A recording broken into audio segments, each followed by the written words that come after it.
네, 안녕하세요. 저는 불파스 스파키에서 이제 현직으로는 소프트웨어 개발자이고요. 비트코인을 중점적으로 개발하고 있는 김용섭이라고 합니다. 오늘 제가 할 주제는 이제 비트코인에 있는 스크립트 관련된 주제를 해서 이제 최종적으로는 템루트 업그레이드가 무엇을 했고 그걸로 인해서 어떤 식으로 쓰이는지 이제 그것을 다루려고 하고 있고요. 그래도 발표 자료가 이렇게 좀 쌓여서 제가 이거 링크 누르시면 이제 갈 수 있게 해놨는데, 어, 제가 발표한 자료도 좀 아카이빙을 했어요. 그래서 혹시 관심 있으시면 한번 보시면 되고, 오늘 자료도 사실 좀 간추린 내용인데, 그래서 조금 더 자세한 것을 보고 싶으시면 여기에 있는 것들을 이제 보시면 되지 않을까, 네, 싶습니다. 그래서 오늘 다룰 거는 일단 기본적으로 비트코인 스크립트에 대해서 이야기를 할 거고, 그리고, 페이먼트 타입에 따라서 이제 얘네들을 어떻게 해석하고 이용을 하면 되는 것인지를 알아볼 거고, 중간중간에 필요한 개념들은 제가 이제 임의로 한번 넣어봤습니다. 참고 자료는 이제 마스터링 비트코인 이제 3판이 있고, 그다음에 기본적으로 BIP를 참고를 했고, 그리고 이제 많은 부분을 꽤나 챗GPT와 클로드에게 물어봤습니다. 네. 그래서 지극히 제 관점에서 이제 스터디한 자료라서 이제 틀린 부분이 당연히 있을 수 있고요. 그래서 혹시라도 이제 피드백 주시면 정말 고마울 것 같습니다. 네. 그래서 일단 시작을 해보면, 일단 템루트 업그레이드는 무엇인가라고 보면, 일단, 소프트 포크를 통한 이제 비트코인 프로토콜 업그레이드였고요. 최종적으로 2021년 11월에 이제 활성화가 되었고, 이제 세 가지의 BIP를 실제로 이제 활성화시킨 그런 업그레이드입니다. 하나는 이제 슈노루 서명이라는 것이고, 그리고 두 번째는 이제 템루트, 세 번째는 템루트 스크립트라는 겁니다. 그래서, 보통은 그냥 템루트 업그레이드라고 부르지, 이렇게 따로따로 부르지는 않는데, 어쨌든 오늘은 이 전체적으로 이 세 가지를, 대충 훑어보는 게 이제 저의 목적이고요. 여기서 이제 잠깐 이야기하자면 슈노르 서명은 기존의 ECDSA라는 서명 알고리즘 대신에 슈노르 서명을 적용을 하자라는 것이고 이 적용된 슈노르 서명을 통해서 이 템루트라는 페이먼트 그 타입을 새롭게 정의를 하고 떻게 하면 더 좋은 페이먼트를 가능하게 하는가라는 게 이제 BIP 341의 내용이고, 그리고 그것을 위해서 필요한 그 비트코인 스크립트의 명령어들을 이제 추가가 되었는데, 그런 부분을 다루는 게 BIP 342입니다. 제가 발표를 할 때는 따로 뭐 BIP 340만 다루고 막 이런 식으로 하기보다는 여기에 있는 이제 개념들을 중점적으로 이제 보는 식으로 소개를 하도록 하겠습니다. 그래서 일단은 먼저 비트코인에 대해서 한번 좀 넓게 보자면, 어, 비트코인에서 시그니처라는 것은 과연 어떻게 쓰이나. 일단 암호학에서의 서명은 일단 디지털 서명을 의미합니다. 디지털 서명의 목적은 일단 무결성을 확인. 그러니까 어떠한 문서가 서명이 됐다면 얘는 이후에 내가 봤을 때 이 서명을 체크를 하면 변경되지 않았다라고 나오면 얘는 무조건 변경되지 않아야 함을 이제 의미합니다. 그리고 두 번째는 인증입니다. 그러니까 이 서명한 사람이 누구인가.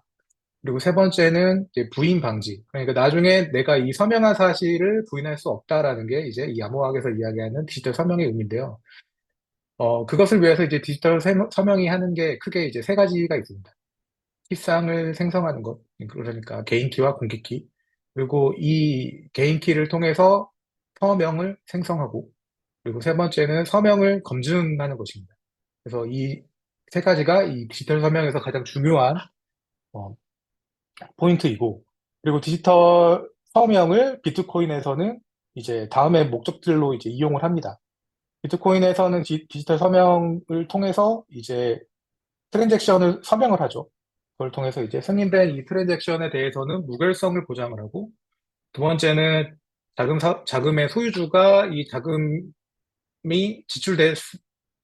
지출됨을 이제 증명하는 거고, 그리고 세 번째는 이 지출되었다면 이제 부인할 수 없다라는 게 이제 이 기본적으로 세 가지의 목적을 위해서 현재 비트코인에서는 디지털 서명을 사용을 하고 있습니다. 비트코인의 구성 요소 중에 이제 크게 제가 처음에 발표할 때 네 가지로 구성 요소를 봤는데, 이제 마지막에 있는 이 분산화된 거래 검증 시스템, 거래 스크립트를 이제 오늘 다룰 건데요. 그래서 화이트 페이퍼에서도 보면 신뢰 대신 이제 암호화 증명을 한다.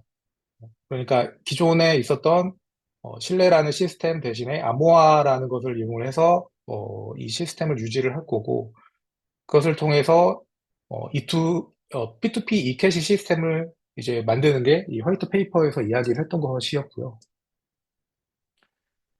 이거는 이제 그 피터 울이라는 사람이 발표한 자료에서 제가 찾은 건데, 스크립트 시스템의 목표에 대해서 이야기를 하는 건데요. 그래서 이제 가장 중요한 걸 제가 이제 이렇게 하이라이트를 했는데, 스크립트 언어를 이제 실행을 설명하는 프로그래밍 언어로 생각하지 않는다는 겁니다. 그러니까 이게 어떠한 의미냐면, 그러니까 제가 무언가를 했을 때 저는 이 결과를 알고 있는 거죠. 그러니까 실행되면 어떻게 될 것이다.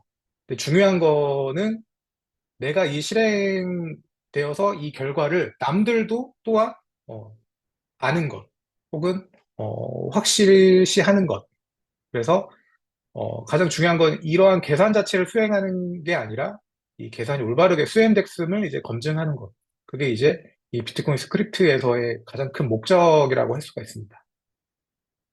그래서 이제 스크립트를 실행 모델이 아닌, 그러니까 우리가 뭐 어떤 뭐 프로그램을 돌린다고라고 했을 때, 어떠한 계산을 해서 결과가 나오는데 그 결과 뭔가 매번 새로운 값이 나오는 게 아닌, 그냥 검증 모델로 생각한다는 겁니다.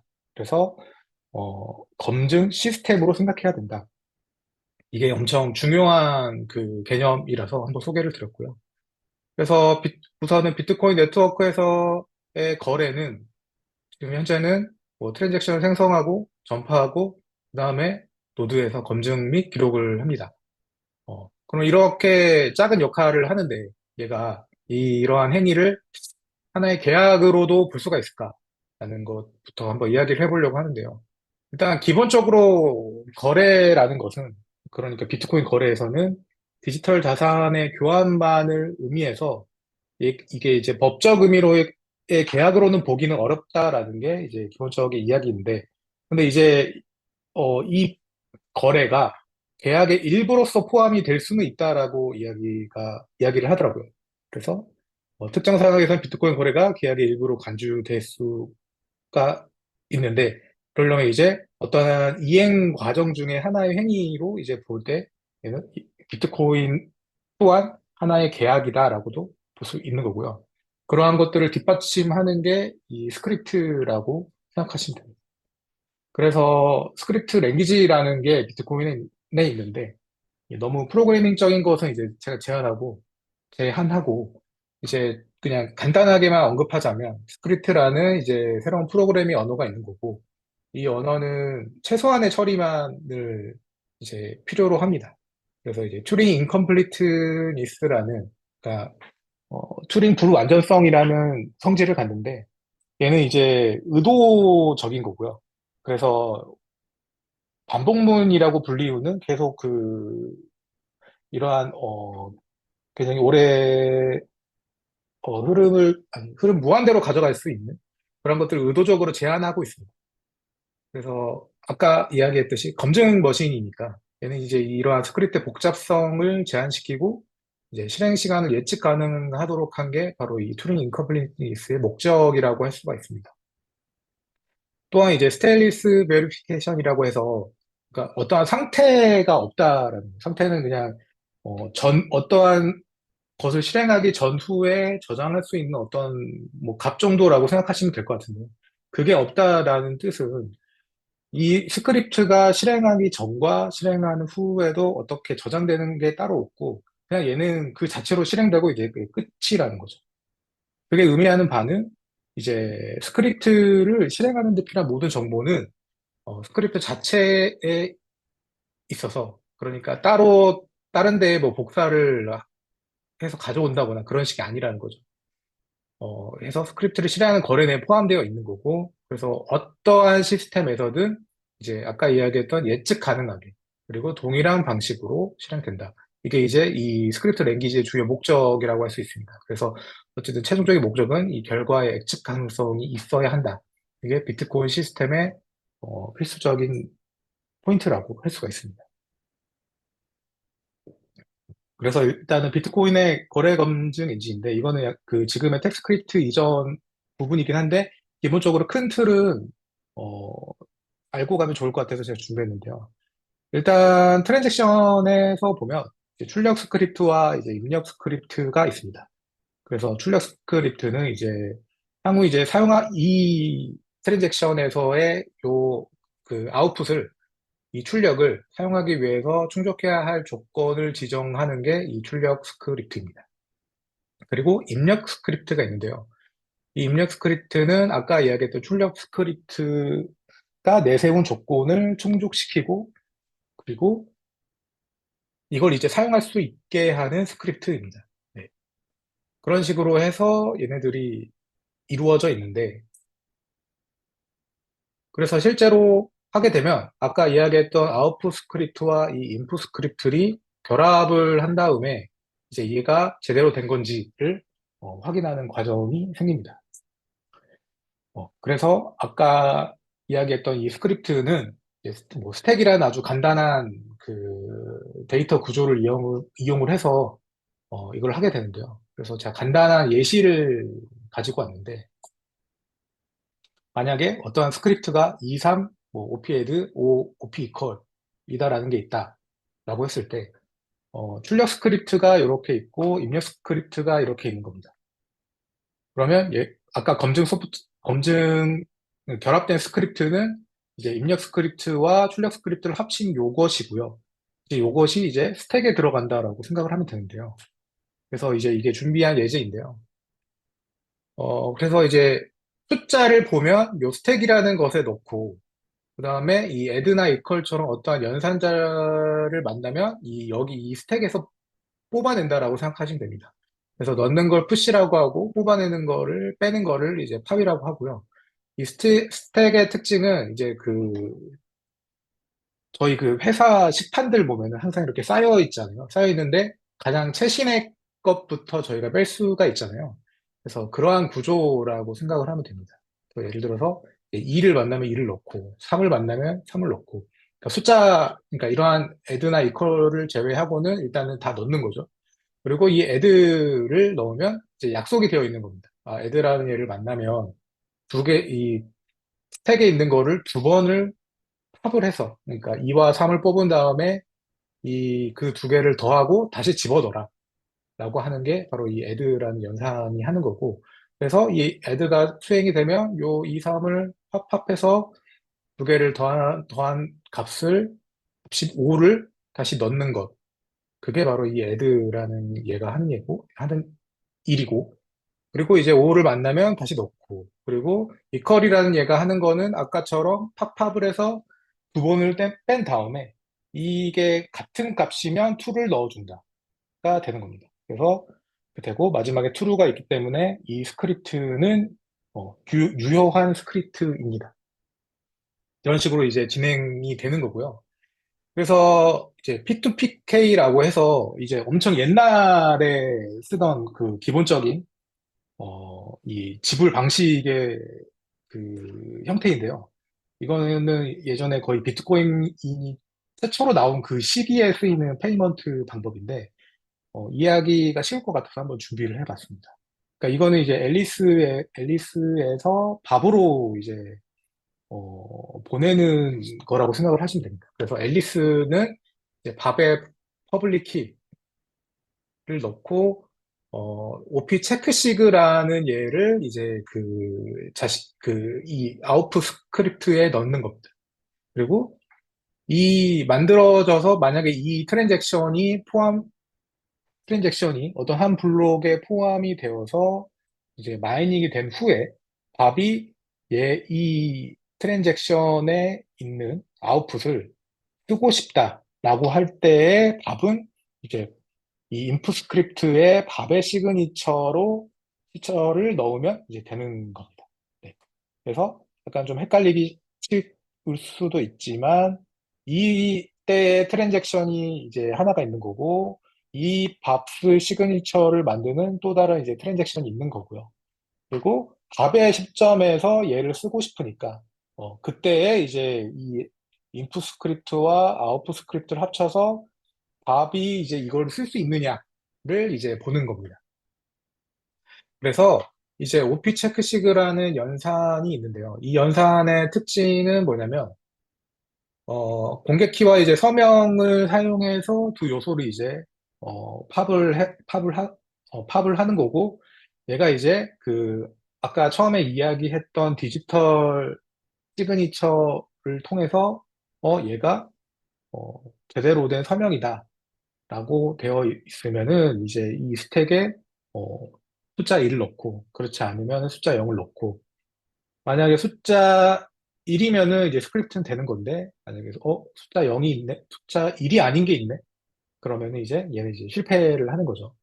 그래서 이건 이제 뒤에 이제 예제를 볼 건데, 어, 아까의 P2PK는 엄청 옛날에 만들어진 거고요. 사실상은 가장 고전적으로 알려져 있는 거는 이제 P2PKH라고 해서 그냥 퍼블릭 키가 아니라 이 퍼블릭 키의 해시 값을 넣는 형태로 이제 사용이 됩니다. 그래서 이제 어떤 식으로 되어 있냐면 이건 이제 앨리스가 밥에게 보낼 때의 아웃풋 스크립트입니다. 그러면은 뭐 듀비라는 게 있고 해시 160, 키 해시, 뭐 OP 이퀄 베어리파이, OP 체크 시리에서 되게 많은데 어, 입력 스크립트에는 어떤 시그니처와 퍼블릭 키가 있고요. 이거는 이제 밥의 입력 스크립트죠.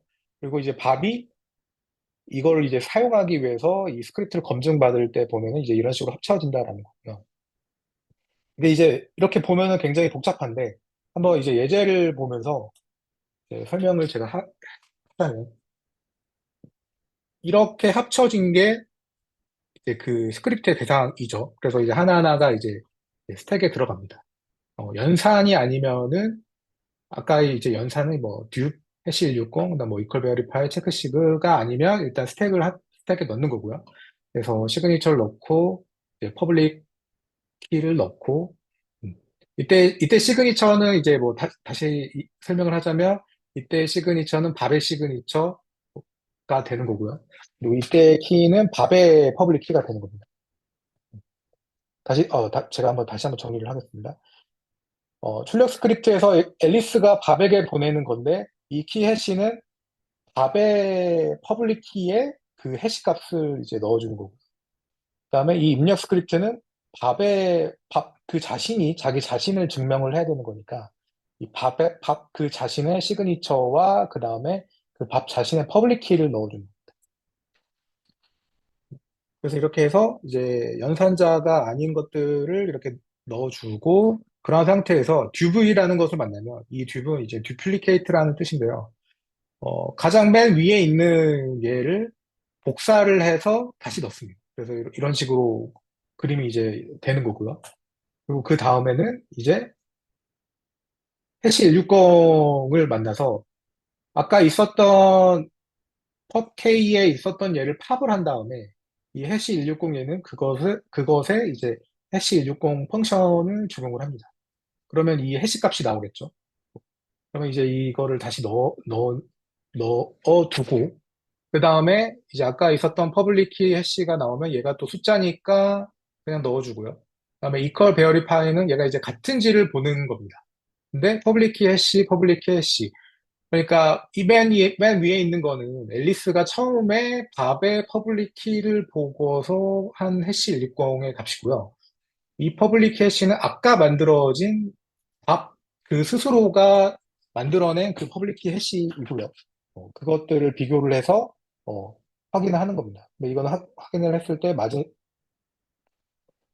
확인을 해서 같으면 이제 아무것도 안 하고 이제 넘어가는 거고 그 다음에 이제 이제 퍼블릭 키 시그니처가 있고, 그 다음에 이제 체크 시그를 하면은, 이제 체크 시그가 하는 역할이 두 개를 팝을 한 다음에 요 퍼블릭 키와 시그니처가 같은 것인지 베리파이를 하게 되는데요.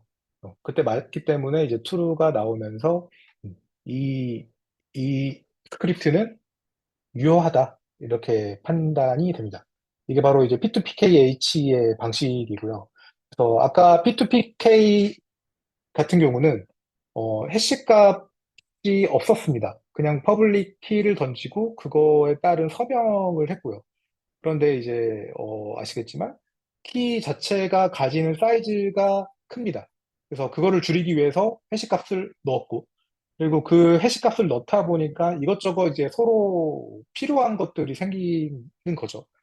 지금 같은 경우는 기존에 이제 퍼블릭 해시 값을 던지면서 연산자도 많아졌고, 출력 스크립트를 하는 사람의 입장에서 연산자도 늘어났고, 그다음에 이제 인풋 스크립트를 작성하는 사람의 입장에서도 자기 자신의 이제 퍼블릭 키를 넣어줘야 합니다. 왜냐하면 이 값을 해시를 시켜야 되기 때문이죠. 그럼에도 불구하고 이게 쓰이는 이유는 이제 이렇게 아무리 늘어나도 그냥 생으로 퍼블릭 키를 공유하는 것보다 이게 훨씬 더 값이 싸다는 거죠. 그리고 그 다음에 이제 볼 거는 이제 멀티시그 스크립트입니다. 그러니까 이거는 이제 다중서명 스크립트인데요. 이거 이제 T of K라고 해서 K개의 공개 키가 있는 상태에서 T개가 이제 내가 제공을 하면은 이 이 다중서명 스크립트로 작성되어 있는 이 스크립트를 내가 쓸 수가 있다라는 거고 그것을 내가 사용할 수 있다라는 것을 의미합니다. 그래서 예를 들어서 to of 3라면은 세 개의 공개 키 중에서 나는 최소한 두 개의 이 퍼블릭 키에 대응하는 서명을 제공을 하면 된다라는 겁니다. 그래서 출력 스크립트의 일반적인 형태는 T of K라고 했죠. 그래서 앞에 T를 먼저 쓰고 그다음에 이제 거기에 맞는 K에 맞는 퍼블릭 키를 전부 일단 나열을 해주고요. 그리고 마지막에 이제 K를 놓고 OP 체크식을 하는 게 이제 아웃풋 스크립트. 그러니까, 어, 만약에 앨리스가 밥에게 보낸다라고 했을 때에 앨리스가 작성해야 되는 출력 스크립트가 되는 거죠. 음.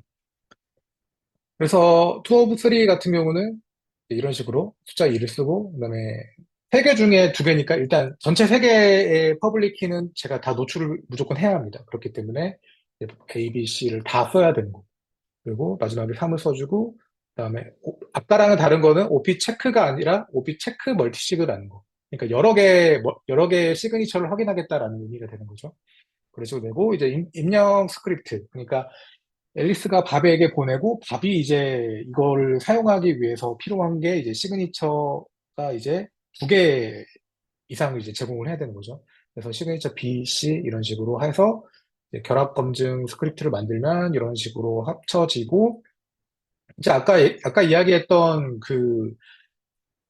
스택 머신에서 보는 것처럼 이제 이게 다 들어갈 거고요. 그래서 뭐 시그니처 BC 들어가고 뭐 펍키 ABC 3 들어간 다음에 이제 OP 체크 멀티 시그라는 얘가 이제 작동을 하면서 얘를 다 이제 보면서 확인하는 그런 식의 실행이 됩니다. 네. 그리고 이제 그 다음 거는 P2SH라는 건데요. 이제 Pay to Script Hash라는 겁니다. 그러니까 복잡한 스크립트의 사용을 크게 단순화하는 예인데요. 얘는 이제 제가 예제를 함께 준비를 한번 해봤습니다.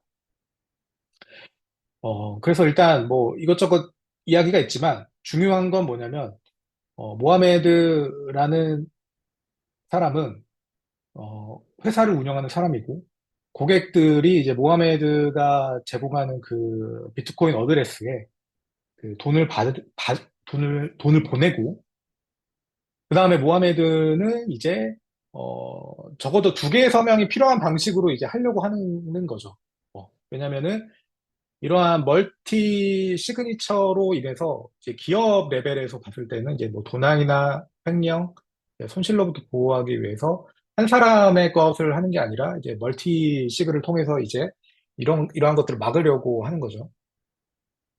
그래서 예를 들어서 투 오브 파이 멀티 시그가 있는 겁니다. 그러면 아까 뭐 T 오브 K에서 그 T는 이제 2고 마지막에 이 K의 5는 이제 마지막에 OP 체크 멀티 시그 앞에 5가 들어가는데 어, 무려 퍼블릭 키를 5개를 넣어야 하는 거죠. 그래서 이게 굉장히 길어진다라는 겁니다. 그러니까 지금은 제가 이렇게 문자열로 썼지만 실질적으로는 이러한 문자가 이제 바이트 배열로 보일 거고 그것이 이제 굉장히 길고 이게 비용이 많이 나간다라는 겁니다. 그래서 이제 아까처럼 처음에 보여드렸던 투 오브 쓰리 뭐 멀티 그 시그니처 같은 경우는 이제 단점이 뭐냐면 가장 중요한 건 어, 여기의 입장에서 한번 보겠습니다. 그러니까 이 투 오브 쓰리의 이 출력 스크립트를 만드는 정확하게는 이 출력 스크립트는 이제 모하메드 쪽에서 만들겠죠. 모하메드 쪽에서 미리 이것에 해당하는 것들을 만들고 이 어드레스를 이제 전달을 할 겁니다. 그러면 고객은 이미 자기 자신이 가지고 있는 비트코인을 모하메드가 제공한 요 긴 이 스크립트에 보낸다라고 이제 생각을 하시면 됩니다. 왜냐하면 이 스크립트를 가지고 나중에 비트코인 어드레스로 만들 테니까, 결과적으로는 고객이 이 멀티시그 스크립트에 보낸다라고 생각할 수 있고, 그것이 의미하는 바가 뭐냐면, 아까 이야기했듯이 이게 굉장히 길고, 이 길다라는 뜻은 비트코인은 포함해야 하는 데이터가 많아질수록 자기 자신이 내어야 하는 이제 피가 이제 많아지는 거죠. 그렇기 때문에 이러한 비용 부담을 고객이 하고 있는 거죠. 그게 이제 가장 큰 문제라고 할 수 있고, 이게 이제 다른 식으로 보면은, 어, 이러한 스크립트들은, 그러니까 비트코인은 이제 UTXO 세트를 유지를 하는데, 이거를 이제 사용하기 전까지는 이 UTXO 세트의 이 아웃풋으로 아까 그 긴 스크립트가 계속 있어야 하는 거죠. 그러면 전체 노드의 입장에서는 관리해야 되는 것의 사이즈가 굉장히 크다라는 게 이제 문제가 됩니다. 그래서 이제 이것들을 이제 해결하기 위해서 이제, 이제 리딩 스크립트라는 개념이 나왔습니다. 얘가 의미하는 거는 이건 오히려 예제를 보면 더 쉬운데요. 이제 이게 아까 이야기했던 2 of 5 스크립트의 예입니다. 그러니까 아웃풋이면 이렇게 길어지는데 이제 그게 아니라 이제 이들이 하고자 하는 거는 이제 리딩 스크립트를 아까 원래 하려고 했던 아웃풋 스크립트로 놓습니다. 그리고 나서 요 리딩 스크립트를 20바이트의 해시 값으로 만듭니다. 그러면 이제 20바이트의 해시 값이 나오겠죠. 그리고 나서 아웃풋 스크립트는 OPS 160, 그다음에 20바이트의 한불 스크립트, 정확하게는 이제 160비트 리딩 스크립트 값이 되는 거죠. 리딩 스크립트의 해시 값이 되는 거죠. 그리고 나서 OP 이퀄 이런 식으로 놓고 이제 제공하는 거는 요 아웃풋 스크립트 요 부분이 되는 거죠. 그렇게 되면 이렇게 아주 길었던 것들이 요걸로 이제 해시가 됐으니까 그만큼 짧은 아웃풋 스크립트를 이제 가지게 되는 거죠. 어. 그러면 이제 이 P2SH의 의미를 보면은 결국 이러한 복잡한 스크립트가 아웃풋 스크립트에 이제 표시가 되지 않는다라는 게 이제 굉장히 좋죠. 그래서 어, UTXO에서도 계속 유지가 되는 건 이제 요것이 이제 유지가 되는 거고요. 그러한 상태에서 이제 그래도 이 아웃풋 스크립트에 보낸 것을 내가 사용하기 위해서 즉 이 시그1, 시그2를 넣어야 할 텐데 중요한 건 내가 과연 이 20바이트 한불 스크립트의 이 주인이냐라고 하는 게 이제 중요하잖아요. 그래서 실제적으로는 얘를 이제 제공을 해야 됩니다. 그래서 그 과정을 한번 보여드리자면 이제 이게 아까 그 아웃풋 스크립트인데 이게 너무 길다. 이거를 이제 리딩 스크립트라고 해서 놓고 얘를 이제 SHA-256 그다음에 RAPMD 160 해시 함수를 통해서 20바이트의 값으로 그러니까 160비트의 해시 값으로 만드는 거죠. 그럼 이제 이런 식의 값이 되었을 때 이제 고객에게 제공하는 아웃풋 그 스크립트는 이제 이런 식으로 되는 거죠. 그리고 그러한 상태에서 이제 자, 고객이 이쪽에 돈을 보냈고, 비트코인을 보냈고, 모하메드와 이제 그의 파트너가 줄- 제공받은 이 비트코인을 쓰고 싶다라고 하면 이제 자기 자신인 것을 이제 증명을 해야 할 텐데요. 그때 이제 방법은, 어, 그러니까 투 오브 파이브라고 했었을 때, 아까는 처음에는 시그니처 두 개만 넣었지만, 이제는 그게 아니라 시그니처 두 개에 아까 리딩 스크립트라고 저희가 정의한 요 부분을 이제 실제적으로 이제 넣습니다. 네. 이거 그러니까 처음과 비교해서 달라진 점은 멀티시그와 P2SH에서의 달라진 점은 멀티시그에서는 아웃풋 스크립트를 작성하는 시점에 요 긴 게 나왔다면 P2SH에서는 인풋 스크립트의 시점에서 요 긴 게 나온다라고 이제 생각하시면 되고요. 어, 그렇게 해서 이제 이 확인이 먼저 들어갑니다. 그래서 이 리딩 스크립트 이게 출력 스크립트가 대조돼서 일단 해시가 일치하는지, 그러니까 내가 처음에 요 고객들이 보낸 요 리딩 스크립트의 해시 값에 이제 해당하는지를 보고 그 다음에 맞으면 아까 있었던 요 부분이 이제 실행이 이제 되는 거죠. 전체 이 부분이 이제 실행이 되는 구조로 되어 있습니다. 그래서 이 P2SH의 장점은, 그래서 가장 중요한 거는 일단 UTXO 레벨에서 보면 긴 스크립트에 대한 그런 데이터 저장의 부담을 아까 보셨듯이 아웃풋에서 이제 인풋으로 이제 이동시킵니다. 네. 이 뜻이 의미하는 것은 P2SH는 또한 이런 데이터 저장의 부담을 현재 시점, 그러니까 고객이 지불하는 시점이 아니라 이제 미래에 이것을 받은 사람이 사용하는 시점으로 이동시킨다라는 게 굉장히 중요한 포인트이고요. 그 뜻은 이제 긴 스크립트에 대한 이제 피를 이제 고객이 아니라 이것을 받아서 쓰는 사람한테로 이제 넘긴다라고 이제 생각할 수도 있습니다. 네. 그렇게 되었고, 그다음에 이제, 락타임이라고 해서, 이거는 이제 잠금 시간인데요. 이거는 이제 그냥 짧게만 이야기하자면, 잠금 관련된 이제 명령어가 OPCLTV, 그러니까 OP 체크, 락타임, 베리파이라는 것이 있고요. 이제 이 친구가 쓰이는 거는 이 OP 체크, 시그, 베리파이가 있고, 그 뒤에 이제 이 시간이 들어갑니다. 근데 이 시간이 이제 절대적인 시간인데요. 그러니까, 어, 어떠한 절대값이 들어오면 이 값이 이제 될 때까지 이, 어, 이 아웃풋을 사용하는 것에 이제 제한을 두는 니다 그러니까, 어떠한 사람이, 나 이것을 받는 사람은 3개월 후에 쓰게 하겠다라고 하면 이제 절대적 시간의 3개월 후, 뭐 유닉스 에폭 시간이 될 수도 있고요. 아니면 블록 높이로 이제 할 수가 있고, 왜냐면 블록 높이는 평균적으로 10분이니까 이걸 계산을 할 수가 있고, 이런 식으로 해가지고 아웃풋 스크립트를 만들어서 보내면 이제 나중에 이것을 사용하는 사람이 인풋 스크립트를 제공을 할 때, 이 블록이나 시간을 체크하게 되고, 이에 따라서 이 UTXO를 사용할 수 있느냐 아니냐가 이제 되는 게 바로 이 OPCLTV 예이고요. 이것은 이제 절대적 시간을 이용을 해서 된다면 이제 상대적인 시간 또한 가능합니다. 그것을 이용하는 게 이제 이 OP 체크 시퀀스 베리파이라고 해서 OPCSV라는 예가 있고요. 이 OPCSV는 이게 이제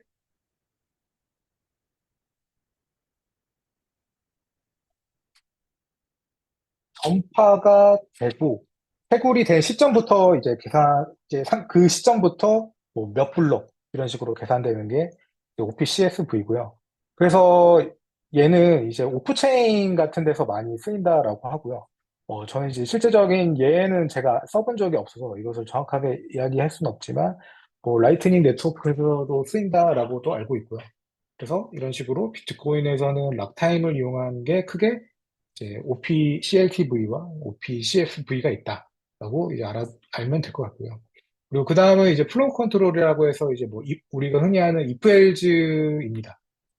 그래서 뭐 if else를 하는데 이제 이 부분에서 중요한 거는 어, 이 스크립트에 대한 구성입니다. 그러니까 만약에 어떠한 조건을 놓고 OP if에서 뭐 true일 때 뭐 else일 때 이거 하고 마지막에 OP 체크 시그를 넣는다라고 한다면 자연스럽게 사람들은 이 전체에 대해서 그러니까 앞에 있는 이 어떻게 보면 이 값에 대해서 조건에 대해서도 뭐 전체를 이제 하나로 내가 놓고 생각을 하는데 특히 이제 개발자들이 그러겠죠. 근데 그런 게 아니라 실제로 조건은 내가 인풋 스크립트에 제공을 하고 얘는 이제 아웃풋 스크립트가 되어서 조건만 따로 떼서 이제 그 제공이 됩니다. 그러니까 이게 어떠한 의미가 되냐면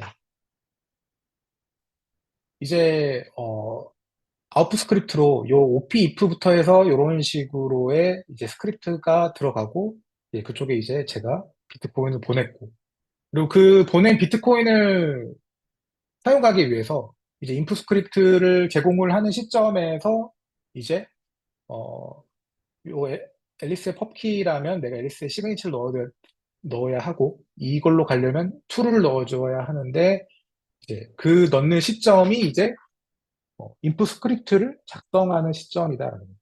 그러니까 결합 스크립트가 되는 걸로 우리가 쉽게 그 생각을 하게 되는데 이것을 아웃풋 스크립트와 인풋 스크립트로 쪼개서 생각을 해야 한다라는 게 이제 제 그 포인트이고요. 네. 그래서 이제 조금 더 복잡한 예제를 보자면 그냥 간단하게만 볼 건데요. 세 가지의 그 흐름이 있습니다. 그냥 세 명 중에 두 명이 동의한다. 그리고 만약에 세 파트너의 서명 중 하나랑 이제 로이어가 뜨면은 자금을 이제 옮길 수 있게. 그리고 어떠한 일정 시간 이후에 아무도 이제 사용 못하는 경우에는 이제 변호사가 접근할 수 있게 하고 싶다라고 한다면 이런 식의 스크립트가 나오게 됩니다. 그러니까 이거가 이제 아웃풋 스크립트에 넣어지는 거죠. 그래서 만약에 이거를 조금 더 보면은 뭐 그냥 2가 있고 그다음에 뭐 30일 뭐 어쩌고 저쩌고가 있고 그다음에 뭐 모압에 대해서 이거는 딱 봐도 멀티 시그 부분이죠. 그리고 그 아래에는 이제 뭐 90일 어쩌고, 그러니까 변호사가 가는 시점이죠. 그래서 이러한 것들이 이제 갈 때 아웃풋 스크립트로 이렇게 작성을 하고 이것을 소비하기 위해서 내가 인풋 스크립트를 작성을 할 때 이에 맞는 값들을 전달한다. 라는 게 이제 그 포인트이고요. 그래서 몇 가지만 보자면 만약에 그냥 2 of 3로 간다. 여기 이야기했던 그냥 세 명 중에 두 명이 동의하는 상황에 가고 싶다라고 한다면 여기서는 이제 이 부분으로 가면 됩니다. 그래서 투루를 넣어주고 이 부분으로 가고 그다음에 여기를 만나서 결과적으로는 이제 투 모하메드 펍키 뭐 이렇게 3하고 오피 체크 멀티 시그가 돼서 이제 요 부분에 이제 오게 되는 거죠. 네. 그래서 이게 좀 복잡할 수 있으니까 일단은 네 이런 식으로 실행이 되는 거고요. 그리고 이제 시그래시 플래그라는 게 이제 비트코인에 있는데 이거는 이제 트랜잭션 데이터의 어떤 부분이 이 서명하는 사람이 일종의 내가 여 부분까지를 서명했다라는 것을 나타내는 게 이제 시그래시라고 보면 됩니다. 그래서 이거를 보시면은 이제 전체적으로 뭐 시그래시, 뭐 올, 넌, 싱글 이런 식으로 있는데 어, 기본적으로 서명을 한다는 것 자체가 내가 인풋 스크립트를 작성하는 시점이라고 생각을 하면 되는 거고, 즉, 그것에 대해서는 내가 최소한의 책임이 있는 거죠. 그렇기 때문에 여기에서 보시면, 아웃풋 부분은 비어 있을 수도 있지만, 중요한 건 인풋에서는 비어 있지 않죠. 네. 그 뜻은 일단 내가, 어, 이 스크립트를 작성하는 시점에서 나는 무조건 일단 소비를 해야, 이 비트코인의 소유자가 나라는 것을 증명을 해야 되니까 일단 최소한 나라는 부분에 대해서는 서명을 해야 한다라는 뜻이고요. 그래서 그렇기 때문에 이제 요 의미를 봐보자면, 올이라는 것은 이제 아웃풋에 대해서도 내가 설명을 하겠다라는 거고, 논이라는 것은 아웃풋에 대해서 내가 책임을 지지 않겠다. 그리고 싱글은 그냥 내가 이 순서에 맞춰서 하나의 출력에만 내가 하겠다라는 게 되고, anyone can pay가 붙으면은 이제 요 부분에서 이제 인풋에 대해서 조금 더 이제 세밀하게 들어가는 거라고 생각합니다. 그러니까 내 인풋만 책임지고 나머지는 그냥 뭐 알아서 해라 라는 의미가 됩니다. 그래서 이제 요 그림과 함께 이 의미를 보자면은 시그시 올은 그냥 우리가 아는 그냥 일반적인 거라고 생각을 할 수 있고요. 시그시 넌 같은 경우는 이제 나는 이제 이 거래에 참여를 하지만 이게 어디로 가는지는 신경 쓰지 않는다. 이런 식으로 해석을 할 수가 있죠. 그리고 또 뭐 예를 들어서 시그시 넌의 이제 애니원 캠페인은 이제 내가 이 BTC를 보낼 수 있다. 그리고 얘가 어디로 가는지 신경도 쓰지 않아. 그리고 어, 이쪽에는 제가 서명을 하지 않았잖아요. 그러니까 다른 이들이 서명을 하는 것에도 이제 나는 일단 참여를 하겠다라는 그런 의미로도 생각을 할 수가 있습니다. 그런 식으로 이 시그해시를 이용을 할 수가 있고요. 그리고 이제 그 다음은 이제 세그윗 관련된 건데, 세그윗에서 이제 Pay to Witness Public Hash에서 P2WPKH라는 얘가 나오는데요. 이건 이제 기존에 아까 보셨던 P2PKH가 이런 식으로 되어 있다면 P2WPKH는 그러니까 Pay to Witness 이제 Public Hash는 앞에 스크립트 버전이 나오고요. 여기서는 일단 무조건 0이 들어가야 됩니다. 그리고 그 다음에 나오는 게 이제 20바이트의 그 값이 나오면 이제 얘는 기계적으로 얘는 P2WPKH의 페이먼트 방식이고 그렇기 때문에 얘를 생각을 할 때는 이제 이거를 퍼블릭 키 해시로 내가 생각하겠다가 되는 거고 이제 이것에 맞춰서 인풋을 넣어주면 이제 되는 거죠. 그리고 이제 P2WSH 같은 경우는 기존에 아까 보셨던 P2SH 같은 경우는 이런 식의 형태가 되었는데요. 이제 이거를 이제 P2WSH가 되면 조금 달라지는 게 뭐냐면 일단 버전을 0으로 하는데 보시면 이 값이 바뀌었는데 어떻게 보면 왜 이 값이 바뀌지라고 하는데 이거는 이제 20바이트이기 때문에 이러한 해시 값이 나왔는데 이제 같은 내용이어도 얘를 이제 32바이트로 그 32바이트의 해시 값을 통해서 나타내기 때문에 이제 이런 식으로 해서 P2WSH는 이러한 형태를 가지고 이렇게 처리가 됩니다.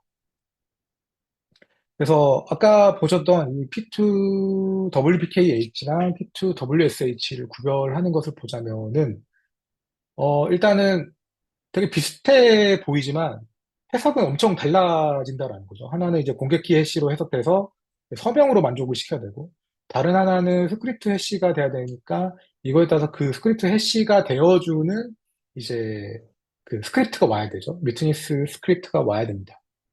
그렇다면 이것들의 차이점은 바로 이제 이 프로그램의 길이로 얘를 구분을 한다라는 점이 중요하고요.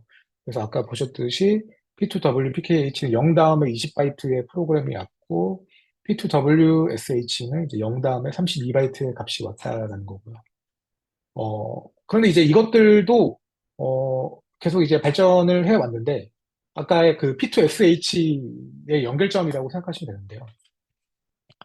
P2SH 같은 경우는 어, 아웃풋 스크립트를 작성할 때는 그렇게 부담이 되지 않지만 이제 입력에 이제 비용이 많이 든다라는 겁니다. 그리고 입력에 비용이 많이 들고 이 입력에 아까 그 모든 스크립트를 내가 다 공개해야 한다라는 게 굉장히 그 안 좋은 점이라고 할 수 있죠. 비트코인처럼 프라이버시를 엄청 중요하게 생각하는 이 검증 머신에서는 이러한 것들을 원하지 않는 거죠. 그래서 조금 더 정리를 해보자면, 아까 일단 OP if 부분에서는 이게 많으면 많을수록 당연히, 비싸지죠. 그리고 얘를 쓸 수 있는 것에도 이 개수가 그 개수가 제한이 있다라고 합니다. 그리고 아까 이야기했던 대로, 나는 노출시키고 싶지 않은데 이 스크립트가 공개되는 것을 원하지 않죠. 그래서 나온 게 이제 MAST라고 해서 Localized Abstract Scientist Trees라는 게 나옵니다. 이거는 이제 기존에 우리가 알고 있던 트랜잭션의 머클 트리를 그러니까 블록이 가지고 있는 머클트리를 보시면 이제 머클트리의 그때 대상이 트랜잭션이라는 이제 마스트의 대상은 유트기스 프로그램이 됩니다. 그러니까 이 일부들을 이렇게 쪼갠 다음에 이건 아까 보셨던 컴플렉스 이그젠플의 그 예인데 이렇게 한쪽으로 갔을 때 이거를 하나를 해시하고 다시 이것들을 해시해서 머클루트를 만드는 것. 그게 이제 MAST, 마스트의 모습이라고 생각을 하시면 됩니다. 그래서 이제 이거 같은 경우는 만약에 내가 이 스크립트에 대해서 내가 이용을 하려고 한다라고 했을 때 결과적으로 나는 정말로 너 이거 전체를 아니다가 사실 가장 중요한 문제입니다. 그러니까 아웃풋 스크립트로 이렇게 전체를 다 보여주지 않고 보통 이렇게 머클루트와 이제 관련된 것만 이제 제공을 하는데 그러면 이제 너는 이것을 알고서 하는 거니? 라는 것을 내가 증명을 해야 한다라는 거죠. 그러기 위해서 내가 만약에 이 브랜치, 이 리프에 해당하는 요 스크립트를 내가 만족시키기 위해서 나는 필요한 게 요 해시 B, 해시 C 한 것들을 알면 얘를 해시를 내가 직접 해시하는 것을 보여주면서 해시 A를 얻고 해시 B를 제공을 하면 해시 A와 B를 해서 해시를 하면 그 값을 얻고 해시 C를 내가 제공을 하면 결과적으로 머클루트를 내가 보여줄 수 있으므로 너는 이것을 아는 애구나 라는 게 이제 증명이 되는 거죠. 이런 식으로 이제 구조가 되어 있고요. 조금 더 다르게 생각을 해보면은 처음에 구조는 아까 투 오브 쓰리가 같은 경우가 더 많이 쓰일 텐데 그러면 이 구조를 이렇게만 가져와도 어, 나는 얘의 해시값하고 이 해시값만 하면 증명을 하면 된다라는 거죠. 그러니까 그 뜻은 뭐냐면 이 부분은 예외적인 상황이다라는 거죠. 네, 그래서 자주 쓸 거라고 예상되어지는 것은 이 뎁스를 낮게 하고 덜 복잡하게 하고 그다음에 그래도 좀 드물게 사용할 것 같은데 라고 하면은 이제 이것을 조금 더 깊이를 가지게 트리를 만들 수가 있다는 거고요. 그래서 비교를 해보면 이제 마스트를 쓰게 되면 데이터를 절약하게 되는 거고 보안성이 당연히 향상이 되고요. 그리고 또 유연성도 생깁니다. 네. 기존 방식의 단점은 아까 이야기를 했었고요. 그리고 이제 이러한 설명이 있는 상태에서 이제 드디어 이제 템루트의 슈노르 시그니처 부분을 이제 들어갈 건데요. 슈노르 시그니처는 그러니까 뭐 조금 더 나은 기존의 그 비트코인 레거시에서 쓰던 건 ECDSA라는 건데 조금 더 나은 그런 서명 시스템이다. 라고 일단은 생각을 할게요. 제가 예상한 건 1시간 발표하려고 그랬는데 10분밖에 안 남아서 조금 더 빨리 가보겠습니다. 그래서 뭐 이런 식으로 이제 슈노르 서명이 나왔고, 어, 조금 다른 게 있다면, 기존의 그 ECDSA에서는 72에서 75바이트의 서명 값을 받았는데, 그러니까 아까 저희가 인풋 스크립트에 넣었던 그 시그니처가 예전에는 72에서 75바이트를 넣었다면, 이제 슈노르에서는 64바이트, 거의 대부분 64바이트에 해당하는 것을 이제 넣는다라고 이제 생각하면 되고, 어, 이 슈, 이 슈노르 서명에 엄청 큰 장점이 있습니다. 이제 그 장점을 이제 한번 설명을 하려고 하는데요. 그러려면 일단, 이 두 개념을 이야기를 먼저 하려고 하는데, 일단 스크립트 멀티시그는 아까 보셨던 OP 멀티 체크 시그 약간 이런 걸로 생각을 하시면 됩니다. 그러니까 스크립트로 보여주는 다중 서명이고, 스크립트 리스트 멀티시그는 스크립트에서는 멀티시그인가? 라고 보여지는 게 이제 스크립트리스 멀티시그라고 생각을 하시면 되는데요. 그래서 이제 슈노르 서명을 통해서 이제 가능한 게 뭐냐면 나의 개인 키를 가지고 부분 개인 키를 만들 수가 있습니다. 나의 공개 키를 이용해서 부분 공개 키를 만들 수가 있고요. 나의 부분 개인 키와 남들의 부분 개인 키를 합쳐서 어떠한 키를 만들 수가 있습니다. 그리고 나의 일부분의 부분 서명을 통해서 남들의 또한 부분 서명을 합쳐서 전체의 이제 서명을 만들 수가 있습니다. 네. 이게 어떻게 생각을 하시면 되냐면, 이건 이제 서명 부분인데요. 그러니까 이게 내 각자의 서명입니다. 근데 이거를 이제 내 서명을 기반으로 부분적인 서명을 내가 만들 수가 있습니다. 이것을 가능케 하는 게 슈노르 서명이고요. 제가 이제 조사한 바로는 이 CDSA도 이거를 뭐 못하는 건 아닌데 굉장히 비용이 많이 들기 때문에 그러니까 컴퓨팅 파워가 너무 많이 쓰이고 너무 복잡하기 때문에 이것을 지원하지 않는다라고 생각을 하면 된다고 하더라고요. 그래서 이런 식으로 부분을 합쳐서 이제 실제로 하나의 서명처럼 보이게 하는 것. 이게 핵심입니다. 그러니까 실제로는 세 명의 서명인데 눈에 보이는 거 이제 하나라는 거죠. 그러면 이제 이것도 퍼블릭키인데 퍼블릭키도 똑같이 생각을 할 수가 있는 거죠. 부분을 합쳐서 하나의 키로 보이지만 사실은 세 명의 키다. 어. 그래서 얘를 이제 보면은 이제 이 스크립트 멀티 시그니처스가 아까 눈으로 봤던 저희 뭐 투오브 파이브 뭐 이런 것들로 생각하시면 되고 스크립티스 멀티 시그니처는 그러면 우리가 생각을 했을 때 그냥 키 하나, 서명 하나 이렇게 해서 눈으로 볼 때는 그렇게 보이지만 실제적으로는 내부에 뭐 3명, 5명, 혹은 뭐 100명 이런 식으로 그 멀티 시그니처가 되어지는 게 이제 스크립티스 멀티 시그니처다라고 이제 생각을 하면 될 것 같고요.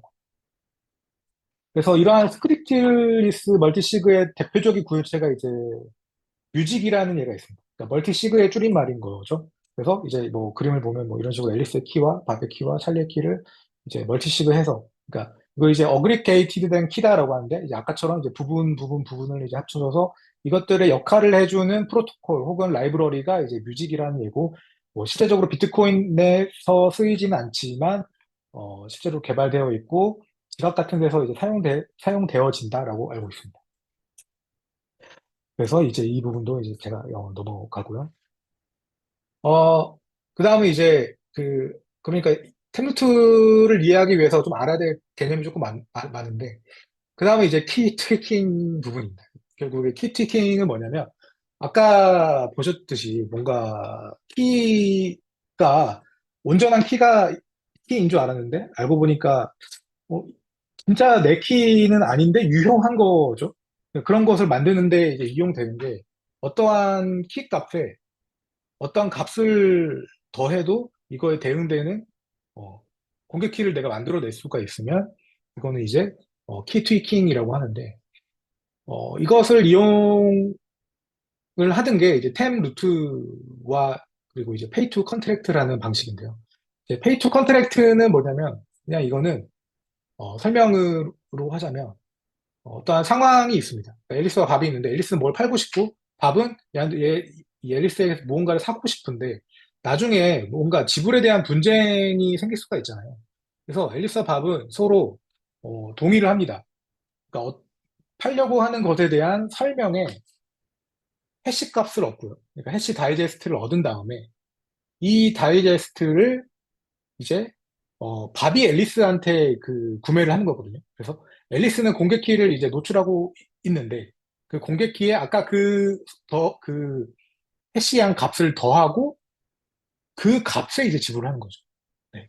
그러니까 키는 키인데 뭔가 진짜 앨리스의 키는 아니죠. 보면은 이제 이러한 식으로 이제 키 값을 이제 조정하는 걸 키 트위킹이라고 하고 더해지는 이 값을 이제 트윗 값이라고 합니다. 네. 그래서 이제 중요한 거는 앨리스는 이 트윗 값을 알고 그리고 자기 자신의 개인 키를 아니까 즉 밥이 보낸 앨리스의 공개 키 더하기 트윗 값에 대응되는 트위팅된 자신의 개인 키에 그는 이제 액세스가 가능한 거고 정확하게 알고 있는 거죠. 그렇기 때문에 앨리스는 밥이 앨리스에게 보낸 그 주소에 있는 것을 자기 자신을 증명할 수 있고 그것에 따라서 그, 그 비트코인을 이제 쓸 수가 있는 거죠.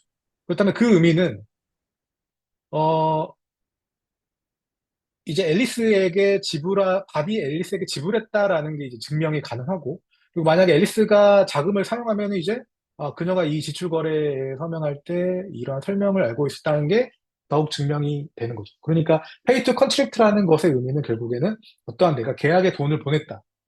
그리고 돈을 보냈으니까 너가 만약에 이 돈을 쓸 수 있거나 혹은 보내진 이 주소가 네 거다라는 것이 증명이 된다면 너는 이 계약에 동의한 거다라는 의미가 된다라고 생각을 하시면 됩니다. 그래서 이제 템 루틴이에요. 그래서 이제 어, 조금 정리를 해보자면 P2SH라는 게 있어서 이제 출력 스크립트 대신에 이제 출력의 스크립트 대신에 스크립트 해시를 저장하자. 그렇게 되면은 이제 송신자가 송신자의 스크립트를 알 필요가 없었고 대신에 단점이라고 하면 이제 전체 스크립트를 공개해야 한다라는 프라이버시 문제. 그리고 어쨌든 인풋 스크립트 작성할 때 전체를 다 노출한다라는 것은 그 전체에 대한 비용이 크다라는 것도 있죠. 그러한 부분이 있었고. 그리고 두 번째는 이것을 이제 발전한 형태로 이제 마스터라는 아까 제가 이야기했던 그 구조가 이제 나오기 시작하고, 그다음에 여기 이제 세 번째는 이제 유나미니티 브랜치라고 해서 이제 모두가 동의하는 분기를 추가한다라는 건데요. 이건 이제 제가 이제 살짝 뒤에서 이제 이야기를 해드리도록 하겠습니다. 그래서 나온 게 이제 이러한 것들을 조합해서 나온 게 템 루트이고요. 그래서 페이 투 컨트랙트 구조를 사용해서 이제 공개 키를 스크립트로 수정한다라는 건데, 이건 이제 제가 이야기를 드리도록 하겠습니다. 아마 이거 이야기하면 거의 끝날 것 같은데요. 일단 상호 만족 조항이라는 게 있는데요. 이게 간단하게 이야기해서 그러니까 당사자들이 만족을 하면 사실 끝이죠. 그러니까 어떠한 분쟁에 가지 않잖아요. 그래서 당사자들끼리 그냥 만족하는 그러니까 노멀한 상태라면 우리는 모두가 동의한다라는 이 분기로 그냥 가면 되는 거고 그렇지 않다면은 어, 다른 패스로 가게 하는 것이라고 이제 생각을 하면 될 것 같아요. 그래서 어떠한 공개 키를 만드는데 아까 P2C에서처럼 어떠한 공개 키를 또 다른 키를 만드는데 거기에 의미를 부여할 수가 있는 거잖아요. 그래서 템 루트에 공개 키를 만드는데 이 공개 키를 이용할 때 내가 어, 어떠한 경우에는 이제 뭐 하나 당사자의 이제 서명만으로를 던지면은 그냥 그 만족이 되는 키이면서도 만약에 어떠한 분쟁 사항이 생겨서 다른 패스로 가게 될 때는 조금 더 복잡하게 이제 그 다른 것들을 조금 더 요구하는 이제 그러한 것들이 이제 그러한 두 가지의 케이스를 만족시키는 게 템루트 스크립트라고 보시면 되고요. 그래서 이렇게 보시면은 이 부분이 이제 그냥 눈으로 봤을 때의 부분입니다. 그러니까 그냥 그냥 퍼블릭 키가 아니라 트윅된 그러니까 조금 수정된 퍼블릭 키 값이 있고 얘가 비트코인 어드레스로 보일 땐 이렇게 보이는데 이 안에서는 노멀한 경우에는 그냥 내가 하나의 시그니처만 보이면 된다. 근데 만약에 어떠한 앱노멀한 케이스라면은 이제 다른 패스를 타게 하겠다라는 게 이제 그 목적에 있고요. 네. 그래서 어, 네. 그래서 이거 하나를 보자면 그러니까 이런 겁니다. 아까처럼 이제 투입된 키를 만드는데, 그러니까 원래 오리지널한 그 퍼블릭 키가 있는 거고요. 이 오리지널 퍼블릭 키에 내가 어떠한 값을 더하는 것, 그 어떠한 값이 트윅이었죠. 그럼 그 트윅의 값이 되는 게 분쟁 상황이 생겼을 때에 나오는 패스라고 생각을 하시면 됩니다. 네. 그래서 분쟁 상황이 생길 때를 아까 제가 설명드렸던 마트 구조로 만든 다음에 그 루트 해시가 트윅 값이 되는 거죠. 그래서 키 플러스 트윅 값을 하게 되면 이제 네, 되는 거죠. 그렇게 해서 이제 끝을 내야 될 것 같은데요. 어, 그래서 그냥 간단하게 이해하면 아까처럼 키 하면은 그냥 간단하게 서명만 제출하면 됩니다. 근데 이제 스크립트를 하게 되면 조금 더 복잡하게 되고요. 그래서 이런 식으로 여러 가지를 조금 더 보내야 한다라는 게 이제 되는 거고. 그래서 네. 그렇게 해서 이제 두 개를 구분할 수 있는 방법은 이제 들어오는 그 위트니스 스크립트를 봤을 때 한 개냐 혹은 세 개냐 혹은 마지막 요소가 어떤 사이즈냐 이제 이런 것들을 알면은 되는 거고요. 네. 그래서 제가 너무 이제 쓸데없이 길게 한 것 같은데. 그래서 이제 제가 봤을 때 중요한 건 이건데요. 그래서 우리는 P2TR을, 그러니까 템루트를 써야 하나? 제 생각에는 이제 굳이 필요 없다라는 게 이제 제 생각이고요. 왜냐면 굳이 아까처럼 그러한 복잡한 케이스가 생기지 않는다면, 그냥 P2WPKH, 세그위 기반의 요 퍼블릭 캐시면 충분하다라는 게 이제 포인트이고요. 그래서 현황 같은 경우는 뭐 오늘 기준으로 어제 기준으로 뭐 6월에 보면 이제 템루트 기반의 트랜잭션, 그러니까 전체 하루에 만들어진 트랜잭션 중에 뭐 한 50% 정도는 이제 뭐 템루트더라라는 이야기고요.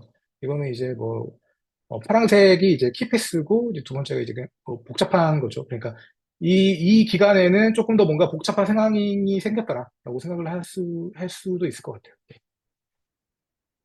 네, 그래서 좀, 네, 너무, 네, 시간을 제가 너무 많이 뺏었는데, 일단은 검증 머신으로서의 비트코인을 받고, 그다음에 좀 충분하지 않지만, 어쨌든 스마트 계약으로서의 비트코인 스크립트를 받고, 그리고 이제 현재 최신의 비트코인 스크립트인 이제 템루트를 받습니다. 네.